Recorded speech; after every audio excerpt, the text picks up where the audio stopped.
મારું નામ છે ધારા ત્રિવેદી। આજે આપણે બનાવશું પટ્ટી મરચાંના ભજીયા। આપણે આ ફૂલ તીખા મરચાં લીધા છે।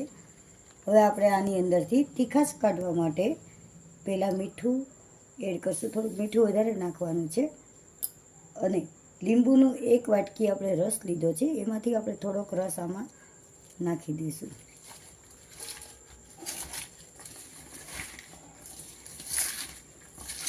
આ રીતે આપણે મીઠામાં ચોળી અને 1 કલાક આપણે રહેવા દેવાના છે। જેમ જાજી વાર રહેશે મરચાં મીઠા અને લીંબુમાં પલળેલા, એમ એની તીખાશ જતી રહેશે અને ખૂબ જ સરસ આનો ટેસ્ટ થઈ જશે। આપણે મરચાં 1 કલાક જેવું ફૂલ પલળી ગયા છે અને મીઠું જે આપણે નાખ્યું હતું, લીંબુનો રસ નાખ્યો હતો, એ ટોટલ આની તીખાશ દૂર કરી નાખી છે। આ રીતે એનું પાણી નીકળી ગયું છે। હવે આપણે મરચાં બહાર કાઢી લઈશું।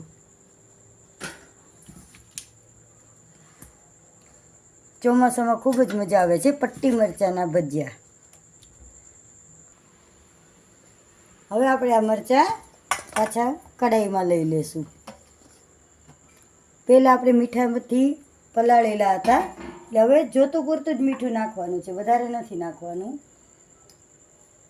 અડધી ચમચી નમક નાખશું, પછી આપણને જરૂર પડે તો આપણે નાખવાનું છે। લીંબુનો રસ નાખશું અને ચણાનો લોટ।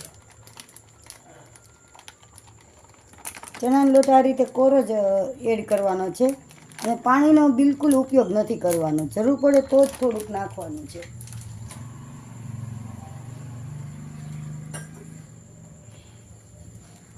કોરા ચણાના લોટમાં જ આપણે આને આ રીતે તૈયાર કરવાના છે।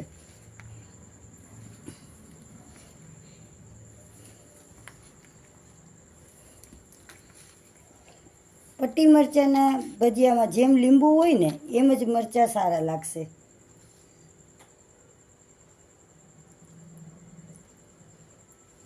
આ રીતે આપણે તૈયાર કરી નાખશું। થોડુંક એવું આપણે જરૂર પડે એટલું જ પાણી લઈશું ભીના કરવા માટે।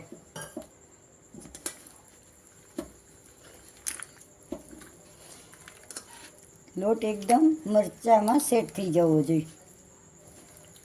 આ રીતે આપણે ચણાનો લોટ, લીંબુ અને મીઠાથી આપણે એડ કરીશું। અડધી ચમચી જેટલી આપણે હવે હિંગ એડ કરી દઈશું આમાં। આમાં આપણે સોડા બિલકુલ નાખવાના નથી, બિલકુલ સોડા વગર જ આપણા ભજીયા તૈયાર થશે।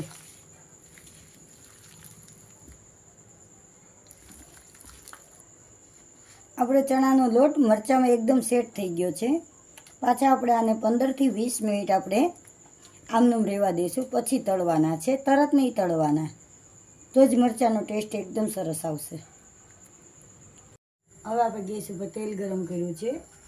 આપણા મરચાં એકદમ જુઓ સરસથી સેટ થઈ ગયા છે, એકદમ સરસથી સેટ થઈ ગયા છે। આપણે હવે તેલ ગરમ થાય એટલે મરચાં તળશું।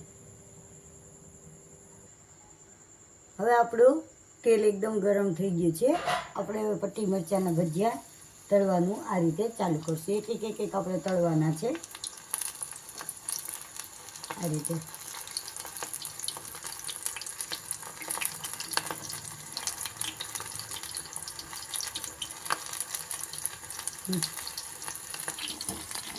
આ રીતે આપણા પટ્ટી મરચાંના ભજીયા એકદમ બદામી કલરના થવા જોઈએ, તો જ આ જમવામાં મજા આવે। કડક હોય ને તો જ, થોડાક કડક જ થવા દેવાના।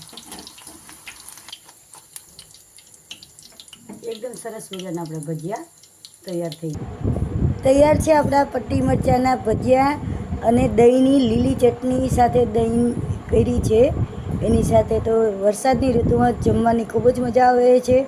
તમે પણ બનાવશો અને અમારી ચેનલને લાઈક અને સબસ્ક્રાઈબ કરજો।